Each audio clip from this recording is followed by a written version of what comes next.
Welcome to லா சாட்ஸ் தமிழ். இன்னைக்கு நம்ம பார்க்க இருக்க topic medical negligence. What is medical negligence? அது பற்றி பார்க்கலாம். ஒரு மருத்துவத்துறை அப்படின்றது ஒரு உன்னதமான துறைன்னு நம்ம எல்லாருக்குமே தெரியும்.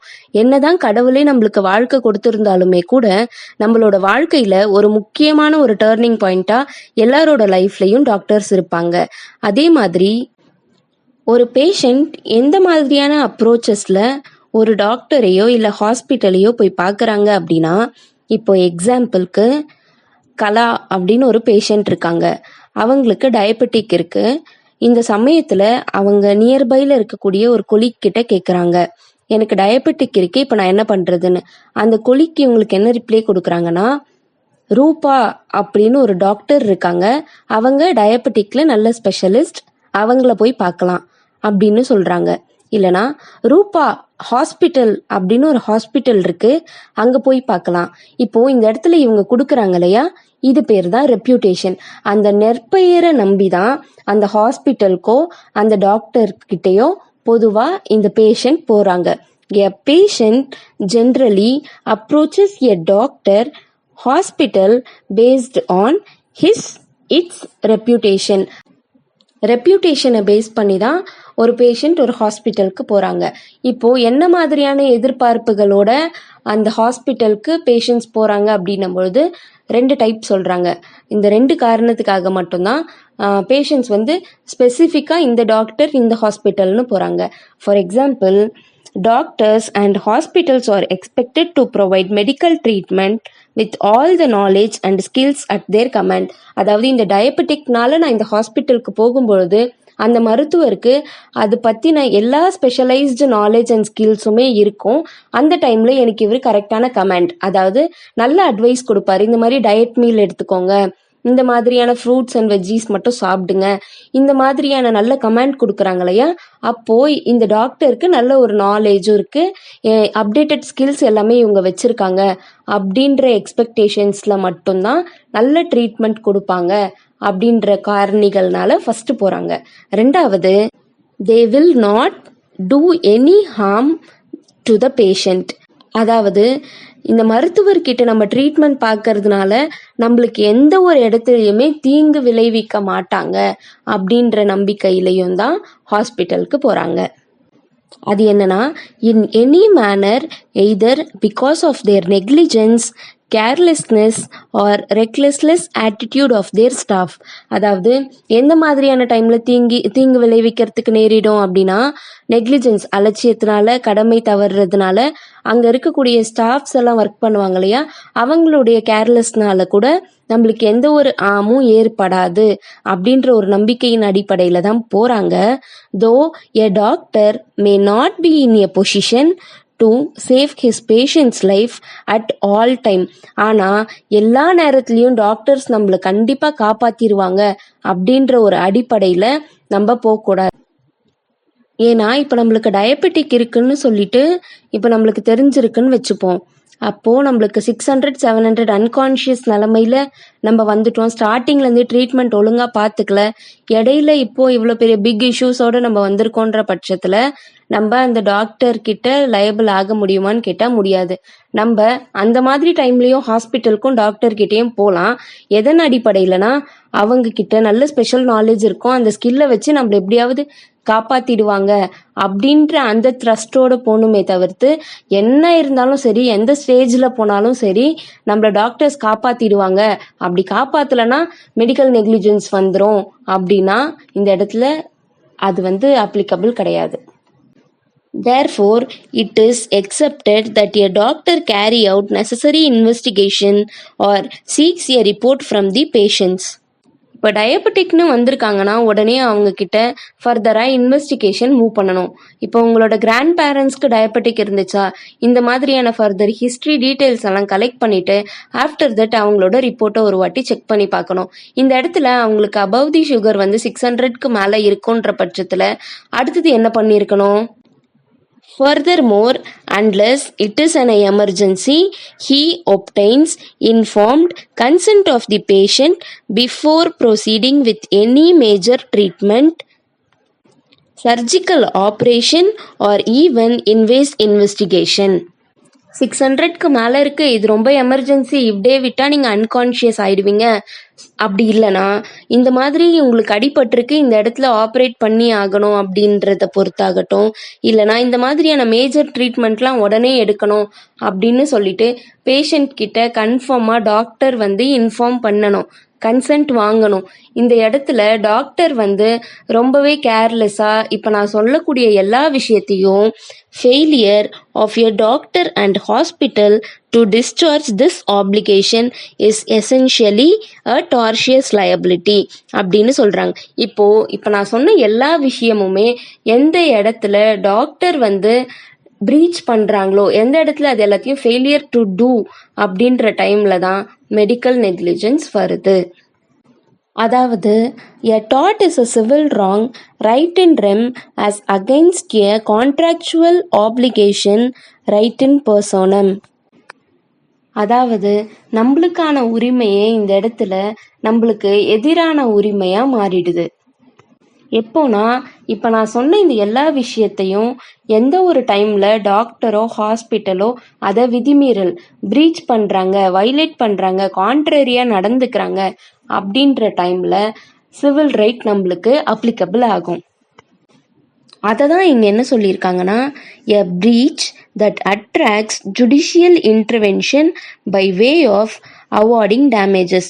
இப்போ இந்த மாதிரி சிவில் ரைட் நம்மளுக்கு கிடைக்கும் பொழுது நம்மளுக்கு டேமேஜஸ் நம்ம கிளைம் பண்ணிக்கலாம், அதாவது காம்பன்சேஷன் மணி வந்து நம்ம வாங்கிக்கலாம் அப்படின்னு சொல்கிறாங்க. Thus, a patient right to receive medical attention from doctor and hospital is essentially a civil right. The relationship takes the shape of a contract to some extent because of informed consent, payment of fee and performance of surgery, providing treatment, etc., while retaining essential elements of torts. Medical நெக்லிஜென்ஸில் இது ரொம்பவே முக்கியமான கேஸ்லாம். அதாவது doctor Lakshman Balakrishna Joshi versus doctor Trimbak Bapu Godbole and others. இன்னொரு கேஸில் வந்து A S Mittal versus state of UP. இந்த 2 கேஸ்லேயுமே மெடிக்கல் நெக்லிஜென்ஸை பற்றி ரொம்ப டீட்டெயிலாக எக்ஸ்பிளைன் பண்ணியிருப்பாங்க. அதாவது ஒரு டாக்டர் பேஷண்ட்குள்ளே இருக்கக்கூடிய கன்சல்டன்ட்டில் கம்பல்சரியாக ஒரு 3 டியூட்டிஸ் இருக்கணும்னு சொல்லியிருப்பாங்க. அதாவது duty of care in deciding whether to undertake the case. இந்த கேஸ் வந்து நம்ம இப்போ எடுத்து நடத்தலாமா வேண்டாமா அப்படின்ற டியூட்டி இருக்கணும். அடுத்தது duty of care in deciding what treatment to give. இப்போ இந்த மாதிரி கேஸ்க்கு என்ன மாதிரியான ட்ரீட்மெண்ட் எல்லாம் கொடுக்கணும் அப்படின்றதுக்கான அந்த கன்சல்டன்ட் கண்டிப்பாக வச்சுருக்கணும் பேஷண்ட்க்கும் டாக்டருக்கும் நடுவில். அடுத்தது duty of care in the administration of the treatment. இப்போ இது வந்து வெறுமனே டாக்டருக்கும் பேஷண்ட்டுக்கும் மட்டும் உண்டான உரையாடல் கிடையாது. இதில் கண்டிப்பாக அட்மினிஸ்ட்ரேஷன், அதாவது இந்த இடத்துல அட்மினிஸ்ட்ரேஷன்னு சொல்கிறது ஹாஸ்பிட்டல், அந்த ஹாஸ்பிட்டலில் ஒர்க் பண்ணக்கூடிய staff, each and every one, யாரெல்லாம் ஹாஸ்பிட்டலில் ஒர்க் பண்ணுறாங்களோ அவங்க எல்லாரையுமே இங்கே குறிக்கிறாங்க. இந்த 3 டியூட்டி ஆஃப் கேரையும் எந்த டைமில் ப்ரீச் பண்ணுறாங்களோ அப்போது காஸ் ஆஃப் ஆக்ஷன் நெக்லிஜென்ஸ் நம்மளுக்கு ஃபார்ம் ஆகுது. இப்படி நெக்லிஜென்ஸ் வர்றதுனால நம்ம கண்டிப்பாக டேமேஜஸ் ரெக்கவர் பண்ணி தான் ஆகணும் அப்படின்னு சொல்லிட்டு இந்த கேஸில் சொல்லியிருக்காங்க. அதே மாதிரி இந்த கேஸில் தான் டிஃப்ரெண்ட் கைண்ட் ஆஃப் நெக்லிஜென்ஸையுமே வந்து இன்ட்ரடியூஸ் பண்ணியிருப்பாங்க. நெக்லிஜென்ஸ்லேயே நிறைய டைப்ஸ் ஆஃப் நெக்லிஜென்ஸ் இருக்குது, அதை நான் அடுத்த வீடியோவில் சொல்கிறேன். இதில் இந்த நெக்லிஜென்ஸ்லேயுமே ஒரு எக்ஸப்ஷன் கொடுத்துருக்காங்க. அது என்னன்னு பார்த்தீங்கன்னா, there is an exception for medical negligence that if a doctor does not charge a fees for his act, then he can't be sued for medical negligence under tort as per the definition of service which is mentioned in section 2(1) of consumer protection act 1986ன்னு சொல்லியிருக்காங்க. அதாவது இப்போது நடக்கக்கூடிய இந்த ட்ரீட்மெண்ட்டில் எந்த ஒரு doctor வந்து காசு வாங்காமல், ஃபீஸ் எதுவுமே எந்த ட்ரீட்மெண்ட்டுக்குமே சார்ஜ் பண்ணாமல் அவங்களோட சர்வீஸை ப்ரொவைட் பண்ணுறாங்களோ அந்த இடத்துல மெடிக்கல் நெக்லிஜென்ஸ்க்கான சூட் நம்மளால் ஃபைல் பண்ண முடியாது அப்படின்னு சொல்லிட்டு கன்சியூமர் ப்ரொடெக்ஷன் ஆக்ட் 1986ல் செக்ஷன் 2(1) படி சொல்கிறாங்க. அடுத்தது Pooja Sharma and others versus Maharaja Arganson Hospital and others. இந்த கேஸில் சுப்ரீம் கோர்ட் என்ன சொல்லியிருப்பாங்கன்னா, வைக்காரியஸ்லி ஹாஸ்பிட்டல் தான் லயபிள், ஹாஸ்பிட்டல் தான் முழு பொறுப்பும் இதுக்கு அப்படின்னு சொல்லியிருப்பாங்க. அப்போ இந்த கேஸோட ஃபேக்ட் என்னன்னு பார்த்தோன்னா, ஒரு குழந்தை பிறந்திருப்பாங்க, அதுவுமே பெர்மனன்ட் பிளைண்டாக பிறந்திருப்பாங்க. ப்ரீமெச்சூர் பேபி, அதாவது குறை மாதத்தில் பிறப்பாங்கள்ல, அந்த மாதிரி குழந்தை வந்து ப்ரீமெச்சூராக பிறந்திருப்பாங்க. பிறக்கும் பொழுது பிளைண்டாக பிறந்திருப்பாங்க. அவங்க ஏன் பிளைண்டாக பிறந்திருக்காங்கன்னா, அவங்களுக்கு ஆர்ஓபி அப்படின்னு சொல்லிட்டு ஒரு மெடிக்கல் டிசீஸ் இருக்கும், அதாவது ரெட்டினோபேத்தி ஆஃப் ப்ரீமெச்சூரிட்டி. அப்படி இருக்கும் பொழுது அவங்களால கடைசி வரைக்கும் வந்து பார்வை திறனே இருக்காது, அவங்களால பார்க்கவுமே முடியாது. அது வந்து ஸ்டேஜ் ஆஃப் லெவல் வந்து 5ஐயும் தாண்டி போயிட்டுருக்கோம். இந்த டைம்லேயுமே கூட அந்த ஹாஸ்பிட்டலில் ஒர்க் பண்ணக்கூடிய அந்த எம்ப்ளாயீஸ் ஆகட்டும் இல்லை டாக்டர்ஸ் ஆகட்டும், யாருமே வந்து அந்த இன்ஃபேண்ட்டோட பேரண்ட்ஸ் கிட்ட ப்ராப்பராக இன்ஃபார்ம் பண்ணியிருக்க மாட்டாங்க. அதே போல் இந்த ஆர்ஓபி பற்றினதான ரிஸ்க்கை பற்றியுமே வந்து அந்த பேரண்ட்ஸ் கிட்ட எதையுமே டீட்டெயிலாக இன்ஸ்ட்ரக்ட் பண்ணியிருக்க மாட்டாங்க. அப்போது இந்த பேபியை வந்து அந்த ஹாஸ்பிட்டலில் இருக்கக்கூடிய ஆப்தமாலஜிஸ்ட் இருக்காங்க இல்லையா, அந்த ஐ டாக்டர், அவங்க செக் பண்ணும்பொழுது இந்த மாதிரி இந்த குழந்தைக்கு ஆர்ஓபி வந்திருக்கு ப்ரீடம் இன்ஃபேண்ட்டுன்றதுனால அப்படின்னு சொல்லியிருப்பாங்க. ஸோ இந்த டைமில் என்ன சொல்லியிருப்பாங்கன்னா, முழுக்க முழுக்க இது யாரோட நெக்லிஜென்ஸ்னால் ஹாஸ்பிட்டலோட நெக்லிஜென்ஸ் தான். ஸோ இவங்களுக்கு வந்து காம்பன்சேஷனாக 12 lakh rupees கொடுக்கணும் அப்படின்னு சொல்லிட்டு பெஞ்ச் முடிவு பண்ணியிருப்பாங்க. இப்போது இந்த இடத்துலையுமே கூட உங்களுக்கு ஒரு டவுட் வந்திருக்கலாம், டாக்டர் தானே வந்து அந்த இன்ஃபேண்ட் பேரண்ட் கிட்ட வந்து எக்ஸ்பிளைன் பண்ணலை ஆர்ஓபி டிசீஸ் இருக்குன்னு சொல்லிட்டு, அப்புறம் எப்படி ஹாஸ்பிட்டல் லயபிளாக இருப்பாங்க அப்படின்னு உங்களுக்கு தோணியிருக்கலாம். இதை நான் நெக்ஸ்ட் வீடியோவில் சொல்கிறேன், வைக்காரியஸ் லயபிலிட்டினா என்னன்னு சொல்லிட்டு. அடுத்தது டெஃபினிஷன்ஸ் ஆஃப் மெடிக்கல் நெக்லிஜென்ஸ் அப்படின்னா என்னன்னு பார்க்கலாம். It is the failure to execute, ஒரு விஷயத்தை பண்ணுறதுக்கு தவறும் பொழுது. அடுத்தது reasonable degree of skill and care or wilful negligence of a medical practitioner which cause some harm or bodily injury or death of the patient. அந்த medical practitioner வந்து அவருடைய reasonable degree of skill and கேரை கொடுக்கறதுக்கு தவறும் பொழுது இந்த இடத்துல wilful negligence create ஆகி விச் காஸ் சம் harm, ஏதாவது தீங்கு விளைவிக்கிறது, பாடிலி இன்ஜுரி, வேற ஏதாவது கொடுங்காயம் ஏற்படுறது மாதிரி, இல்லைனா டெத் ஆஃப் தி பேஷண்ட், இந்த இடத்துல மரணம் கூட விளைவிக்கிறதுக்கு வாய்ப்பு இருக்கு. இந்த மாதிரி அவரோட வில்ஃபுல் நெக்லிஜென்ஸ்னால ஏற்படுறது தான் இந்த இடத்துல மெடிக்கல் நெக்லிஜென்ஸ் அப்படின்னு சொல்றாங்க. இப்போ definitions of Black's law dictionary நெக்லிஜென்ஸை என்னன்னு டிஃபைன் பண்ணியிருக்காங்கன்னா, conduct whether of action or omission which may be declared and treated as negligence without any argument or proof as to be the particular surrounding circumstance அப்படின்னு சொல்லியிருக்காங்க.